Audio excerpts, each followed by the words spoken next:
Pas gue SD, gue tuh punya tulisan lumayan bagus ya. Kalau dibanding sekarang kayak emang agak jauh ya bedanya. Cuma kayak dulu sumpah bagus karena teman-teman gue tuh sering bilang gitu kayak, sumpah kayak di kelas ini yang paling bagus tulisan lo, Depi. Ama sebenarnya ada lagi satu lagi teman gue cewek.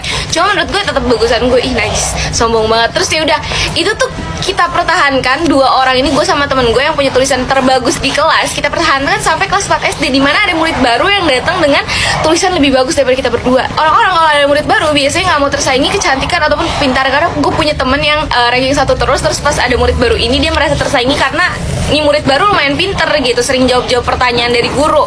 Gue nggak mau tulisan gue tersaingi. Pas hari pertama dia masuk, gue langsung berusaha mencari cara agar gue bisa lihat tulisan dia tuh bagus atau tidak. Terus gue mikir lah gimana caranya biar gue bisa tahu nih anak baru tulisannya bagus atau enggak. Nggak mungkin dong gue tiba-tiba langsung ke bangku dia terus gue nanya kayak, mana buku lo, gue mau lihat tulisan lo bagus atau enggak. Kayak gue caprik banget. Terus akhirnya gue memikirkan ide gitu untuk minjem penghapus ke temen gue yang di pojok sono, biar gue ada alasan buat muterin bangku dia, jadi bisa ngintip gitu loh. Kebetulan kan itu lagi pelajaran yang menulis, jadi kayak pas banget di timingnya. Akhirnya udah tuh gue ngelirik, terus gue lihat nih tulisan bagus banget. Cuma mungkin karena gue lewatnya cuma bentaran doang ngintipnya, jadi gue cuma bisa lihat tulisannya bagus. Sampai dimana pas istirahat temen gue yang duduknya sebangku sama nih anak baru ngomong, tau gak sih Pi, tulisan dia tuh mirip banget sama lo tau, tapi menurut gue sih rapian dia. Terus gue yang kayak, apa nih maksudnya, nggak bisa. Gue langsung merasa terancam. Akhirnya gue lihat kan nih tulisan si anak baru yang bener-bener jelas, karena gue minta sama dia langsung. Gue kayak, lihat buku lu dong, gue mau lihat tulisan lo. Untung si anak baru tidak banyak bertanya gitu kan, mungkin kayak dia berpikir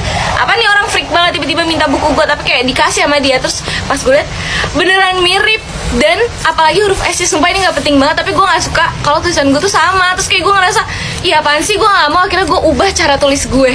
Lo tau gak sih, huruf S kan biasanya biasa aja gini kan, gue ubah biar berbeda gitu dibanding yang lainnya. Gue ubah tulisannya tuh kayak huruf Ho tapi dibalik, jadi kayak huruf S. Ngerti gak sih? Kayak gini nih gue contohin. Nih orang-orang kan dulu S nya kayak gini kan, kayak udah biasa aja gini. Nah gue tuh kayak sedikit mirip angka 5 tuh, kayak gini kan, kayak aneh kan. Demi apapun itu huruf S teraneh gue, tapi pada saat itu gue berpikir kayak itu keren karena gue beda sendiri, gue unik.